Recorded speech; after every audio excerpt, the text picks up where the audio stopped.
Hi, I'm Erica with the Alameda String Academy, and we're here today to talk about the variation from Etude in Suzuki book number 1.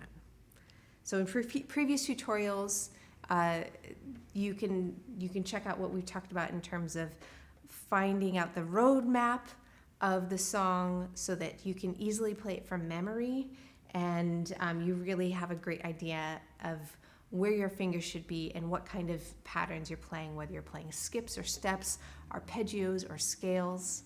I encourage you to look at the tutorial for Etude and also the tutorials for perpetual motion, both the theme and the variation. We're going to talk a little bit more about the 16th note bow stroke that we use both for the variation and perpetual motion and also in Etude. And one of the great ways to practice this one, especially because we have so many string crossings that happen in quick succession because we're playing fast notes, is to practice our string crossings by grouping the notes basically by putting a stop sign in between all of the string crossings, kind of like we did when we learned the piece just one note at a time. So this is going to help us to really make sure that we understand how it feels to get the bow planted in the new string, and kind of help us to figure out the timing of getting the bow into the new string right when we want it to be there. So let's just have a look at the first measure and practice this. So we're going to practice teeny tiny little strokes, kind of like a little jerk. If I was to stretch a rubber band open, it would snap shut, right?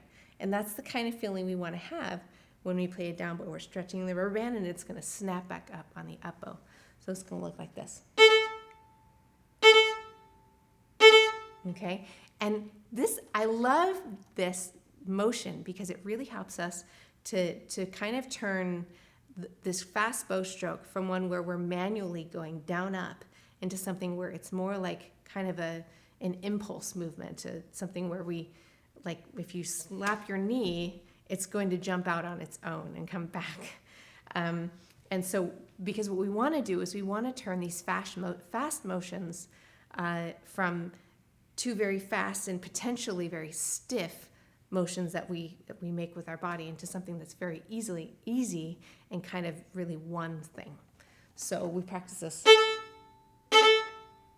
And you can even practice it on your scale. And we're in G major here, so I may as well play a G major scale.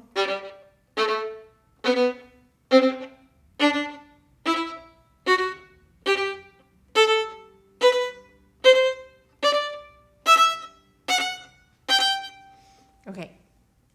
What's great about this about the scale here and playing these little snippets, da-da, da-da, is I have all the time in the world in between the notes to manage any string crossings that I have and to make sure that I have weight going through my fingers, my gentle fingers, into the bow.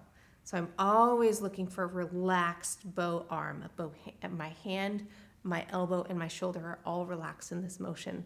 And I mean, you can almost even imagine the tongue of a snake going out and coming back after grabbing a fly. And that's sort of that motion of just like how fast we want to be able to move when we make that little jerky motion.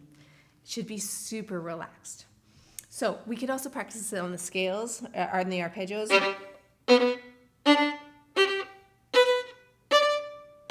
Okay? And as we do it, we can make the spaces in between go away. So let's try this in our Etude, and we'll see where we get. So I'll play the first measure.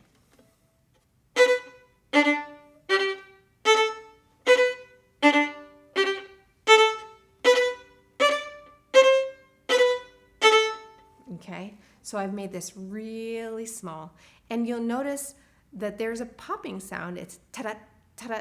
It's really quite clear. Now, if I put too much weight in my bow and it's staying in the bow the whole time, here's what it's going to sound like. Now this, I'm really using my fingers to put the bow in the string, and I'm like thinking, I want to play this so fast that I've locked up, without really realizing it, I've locked up every single joint in my arm, including my shoulder and my elbow. And so I end up using my whole arm. You can see my muscles. You end up using your whole arm for this stroke when you don't mean to. So just keep watching out that you're letting your elbow relax. You're letting your wrist relax. You're letting your thumb relax. All of your knuckles, even your shoulder. Okay, you might roll your shoulders back if you're starting to get tight. Okay, so let's try this one more time. And I'm gonna make the gaps a teeny bit smaller. And I'm really gonna focus on getting my bow to the new string as soon as I am done with the old note.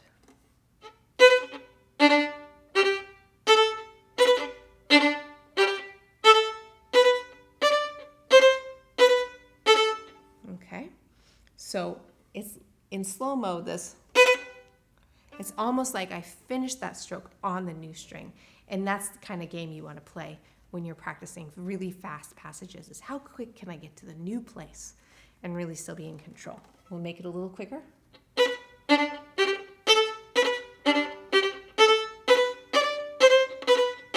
Okay, and then maybe I want to try 4 in a row.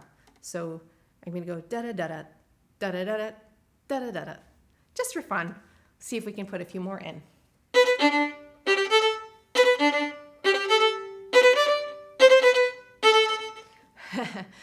I think my brain is starting to tie up into knots.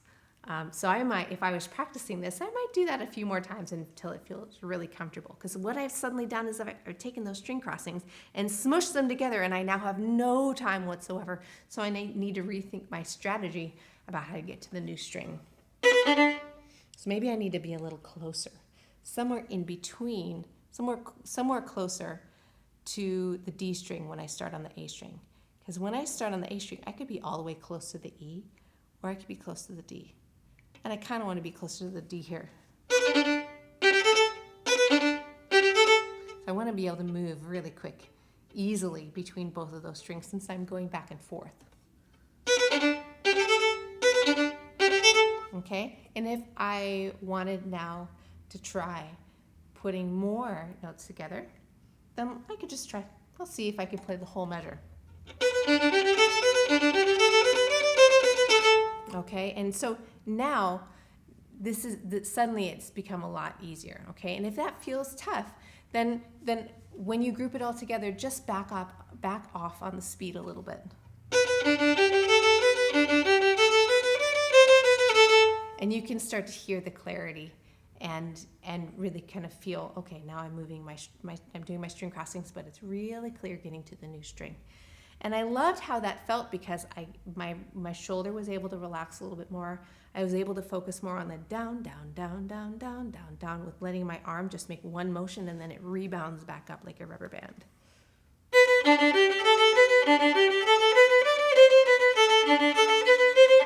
And I'm focusing on getting my whole arm to kind of bounce up and down. I'm not trying to move my hand. I'm not trying to move my arm. I'm just going down, up, down, down, down, down, down, down.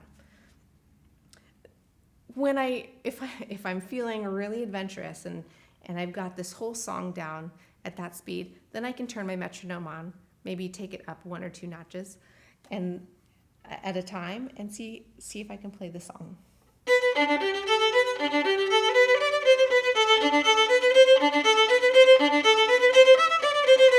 Or even faster. Okay, it's all up to you, but the more light, relaxed, and loose you can be with your arm and your fingers, and really focusing on keeping your arm level, on the proper level with your strings, the faster you'll be able to go.